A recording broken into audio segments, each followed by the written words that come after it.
राजनीति से काम तक, अपराध से अंजाम तक, खेत से खलियान तक, खिलाड़ी से मैदान तक,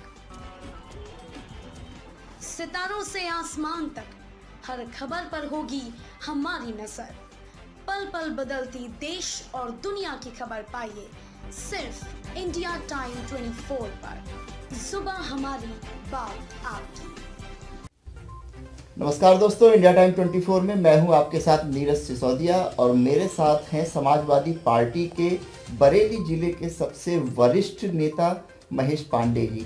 महेश पांडे जी 45 वर्षों से सक्रिय राजनीति का हिस्सा हैं और जब समाजवादी पार्टी का गठन नहीं हुआ था उस दौर में भी ये मुलायम सिंह यादव के साथी रहे।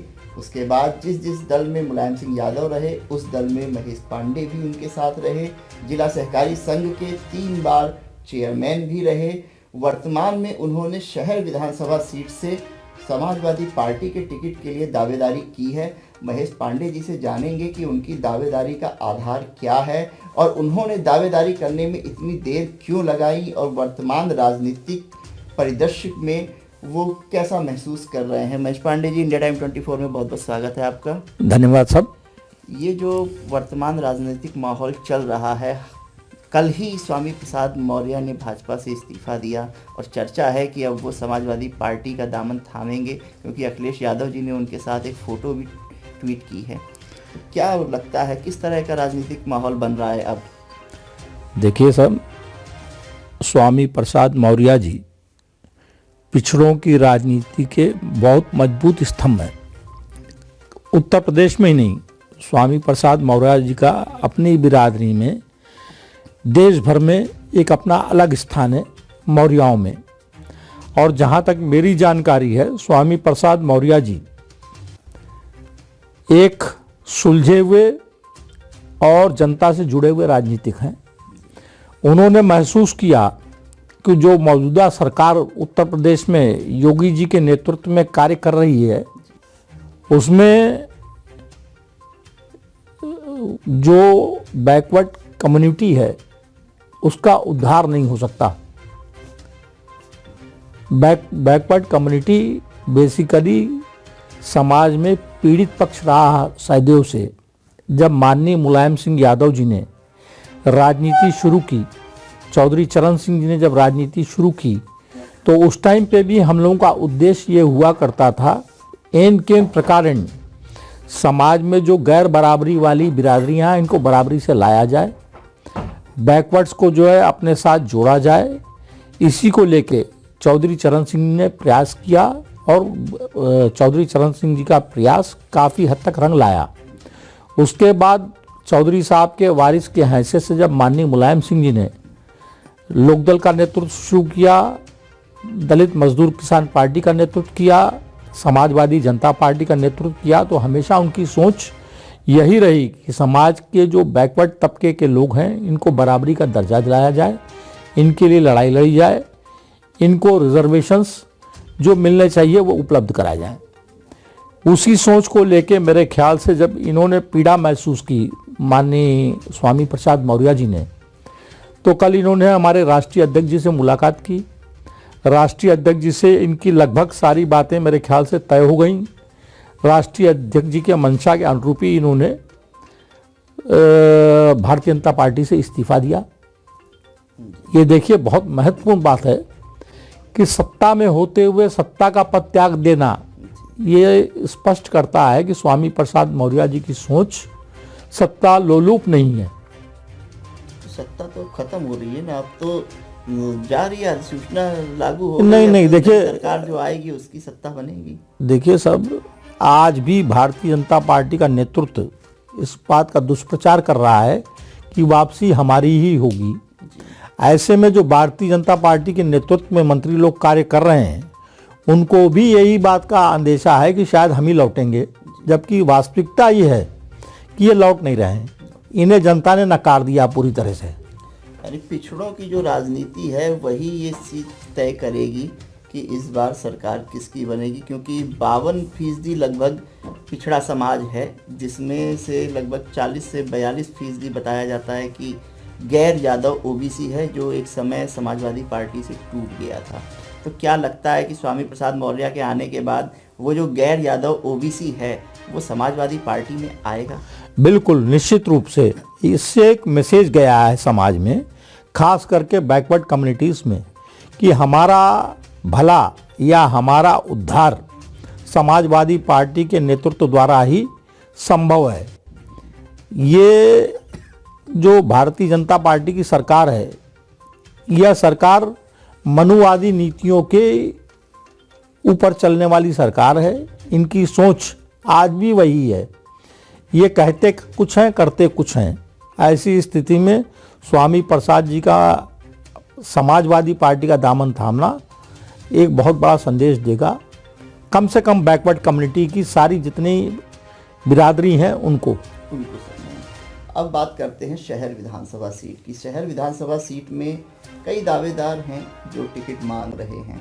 इसमें मुस्लिम भी हैं। मुस्लिमों का कहना है कि यहाँ मुस्लिम ज़्यादा हैं, इसलिए इस सीट को मुस्लिम हो जाना चाहिए। आपने दावेदारी की, लेकिन 5 जनवरी को आपको नहीं लगता काफ़ी देर हो गई? क्यों इतना समय लगा? देखिए साहब, मैंने पहले भी प्रेस से कहा कि मैं कोई दावेदारी करने का इच्छुक नहीं था, और मेरे विधायक बनने से या ना बनने से इतने बड़े प्रदेश का कोई भला होने वाला नहीं है।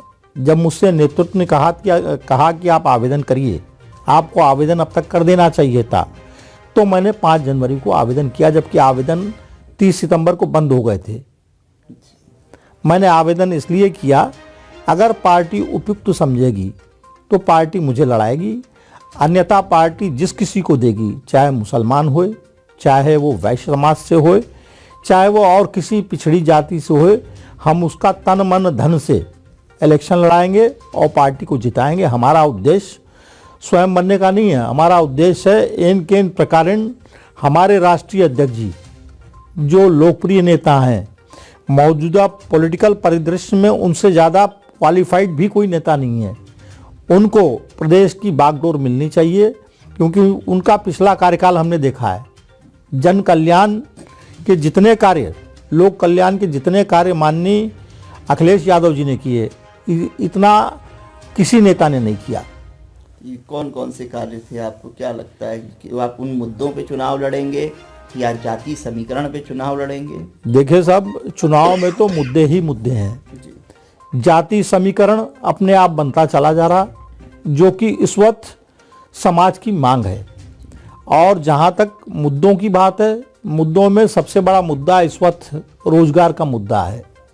भारतीय जनता पार्टी का केंद्र का नेतृत्व, प्रदेश का नेतृत्व देश की जनता को कंगाल बना चुका है, प्रदेश की जनता को कंगाल बना चुका है। लोग इस मानसिकता के हो गए हैं कि काम करने को ना मिले, रोजगार की जगह अगर राशन दे रहे हैं तो उस तरफ को पब्लिक को मोड़ दिया जाए। मगर ये किसी भी देश के या प्रदेश के लिए अच्छी बात नहीं है। नेतृत्व और सरकारों का काम होता है कि प्रदेश और देश की जनता को रोजगार का मौका उपलब्ध कराएं, रोजगार के अवसर उपलब्ध कराएं और उन्हें रोजगार दें। हर आम आदमी के हाथ को काम मिलना चाहिए, उसी से देश की और समाज की तरक्की होती है। अगर आपको मौका मिलता है, पार्टी आपको टिकट देती है और विधायक बनने का मौका मिलता है शहर विधानसभा सीट से, तो आप शहर विधानसभा के लोगों के लिए क्या करना चाहेंगे? देखिए, अब शहर में मुख्य मुद्दा आज देखा जाए तो अतिक्रमण का है। व्यापारी त्रस्त हैं सरकार की नीति से। नोटबंदी कर दी गई, व्यापारी की कमर टूट गई। जीएसटी लागू की गई, व्यापारी की कमर टूट गई। आवाम को जो सुविधाएं मिलनी चाहिए निज़ाम के तरफ से, इंतजामिया के तरफ से, ना तो वो साधन उपलब्ध कराए जा रहे हैं, ना उनके रोजगार की, ना उनके तरक्की की कोई प्रोग्राम मौजूदा सरकार के पास है। सरकार के गठन के बाद पहला प्रयास होगा कि शहर की जनता को साफ सुथरा शहर मिले। दूसरी स्थिति, व्यापारी जो कमर टूट चुके हैं, व्यापारी जो परेशान हैं, उनकी समस्याओं का निराकरण हुए। आवाम, हर बिरादरी का व्यक्ति, हर घर का व्यक्ति किसी न किसी रोजगार से जुड़े, रोजगार के लिए जो नई नई स्थितियां आएंगी उनका सर्जन कराया जाएगा, लोगों को रोजगार मुहैया कराया जाएगा और जो लोक कल्याण के मामले होंगे उनको पूरी जोर के साथ उठाया जाएगा। चलिए, बहुत अच्छी बात कही आपने। और वो एक आखिरी सवाल कि वर्तमान जो विधायक हैं शहर विधानसभा सीट के डॉक्टर अरुण कुमार जी, वो 10 साल से विधायक हैं, उनके कार्यकाल को आप किस नज़रिए से देखते हैं, उन्हें कितना सफल मानते हैं?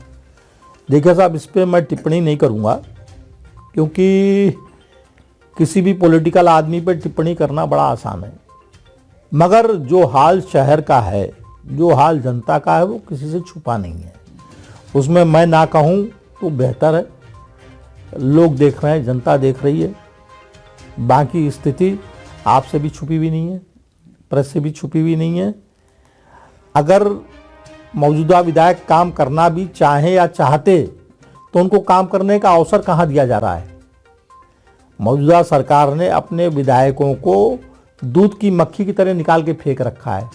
वहाँ पर वन मैन शो है पूरे उत्तर प्रदेश में, विधायक अब भागने लगे। यही कारण है कि आज की तारीख में विधायक अपने आप को अपमानित महसूस करके सरकारी पार्टी छोड़ के विपक्ष का दामन पकड़ने के लिए बेताब है। बहुत अच्छी बात कही आपने। और आने वाला वक्त बताएगा प्रदेश में सरकार किसकी बनेगी। इंडिया टाइम 24 को अपना कीमती समय देने के लिए, हमसे बातचीत करने के लिए बहुत बहुत शुक्रिया। धन्यवाद सर।